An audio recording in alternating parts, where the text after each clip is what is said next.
I don't know about you, but I hate coming into a laundry room that has no windows with a basket of clothes and I have to fumble to find the switch over here. But I've got the perfect solution for that. I'm going to install a motion sensor to turn that light on automatically when I come in the room. Coming up.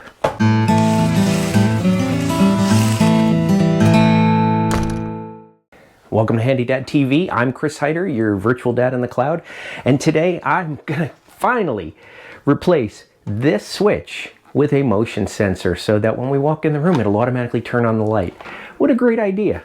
I got it online. I don't even know what it cost me. Less than 20 bucks, I think. I'll find out. $14.99. I found it on Amazon. I'll put a link to it down in the video description.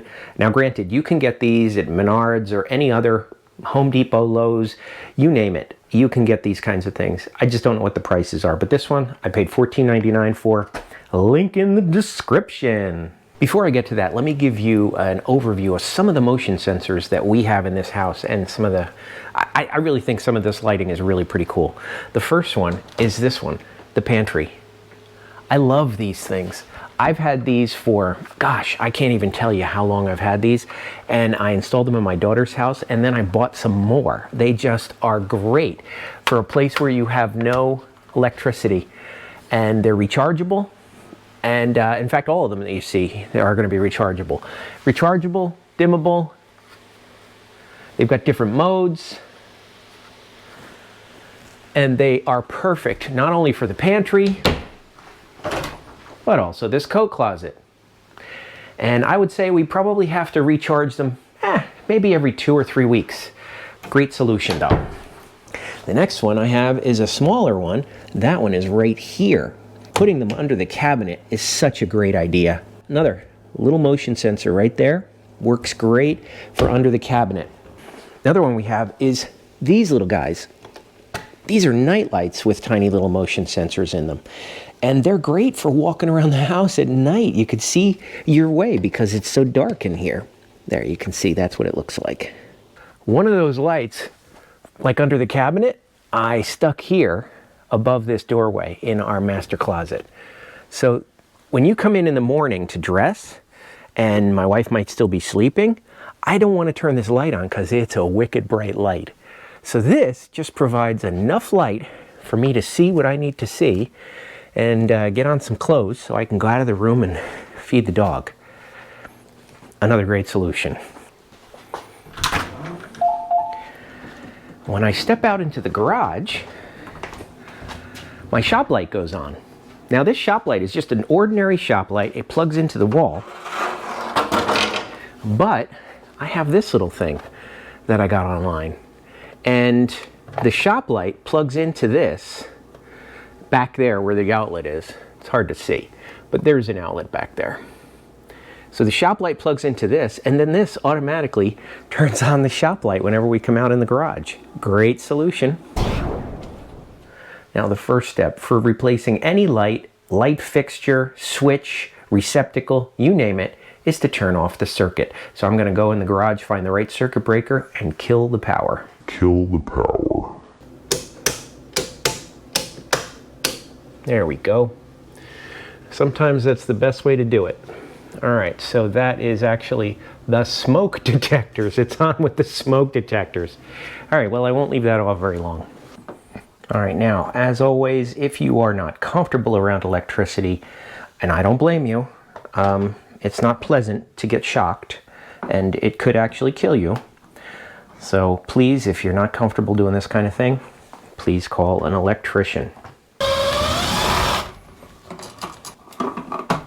So the electrician that installed this, first of all, used the backstab connectors for speed, although a lot of electricians I talk to say they don't like doing that. Secondly, they didn't tighten the screws down, so those screws were sticking out. That's a bad practice. In any case, I'm not going to use them anyway. I'm going to cut it off. Okay, the only thing you need to know about the new one is it's got these two connectors. These are the ones that would have connected the switch, so these two wires are going to go there. It's got a ground, which is the bare wire, and then it's got this other wire here, which if you read the label, it says if you don't have a white wire in here, you can use it as, you know, just connect it to the ground. But it prefers you actually take this sleeve off and you connect this to the white wire. Now you can see my one lead here was connected to this pigtail, so I'm going to disconnect the pigtail and wire up the new dimmer right to it. And the red lead just goes right up to the light. So I just need to strip that, and I'm going to use my strippers here. That's a nice way to do it. Nice and easy. If you don't like stripping wires, that makes it simple. So here is where I'm going to connect that white wire to these two. And I also have a pigtail on the ground, so I'm going to take that pigtail off too. That way we have less wire nuts in here. Alright, so I'm going to start with the ground. And then I'm going to do the white.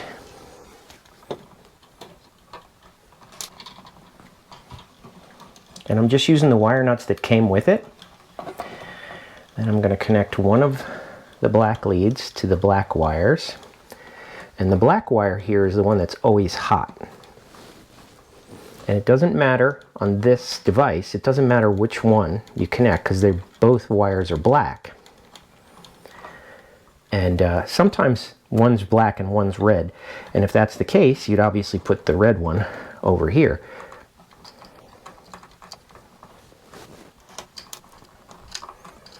And that's that. I always like to give them a tug just to make sure they're not going to come off. And then I push them in. And this looks like it wants to be this way for the Lutron word to be up.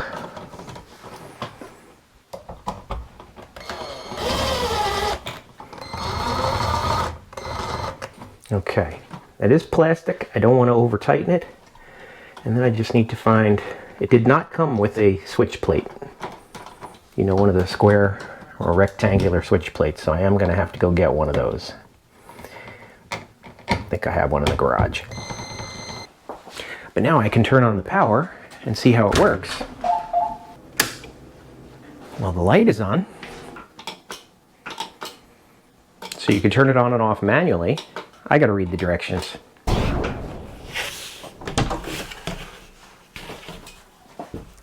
Now, I don't have to reach for the switch anymore. Works perfectly. Hey, if you like this video, please give it a thumbs up. Leave me a comment. Do you like these kinds of things or not? Did you enjoy it? Thumbs up if you like them. Thumbs down if you don't. Just let me know. Gives me feedback on what kind of videos to make in the future. Thanks for watching. I'll see you in the next one. If you are a DIY video creator struggling to find an audience, join HandyDadTV and get instant access to an established audience that will provide more views and income than you're getting on your own. Just go to HandyDadTV/join for more information.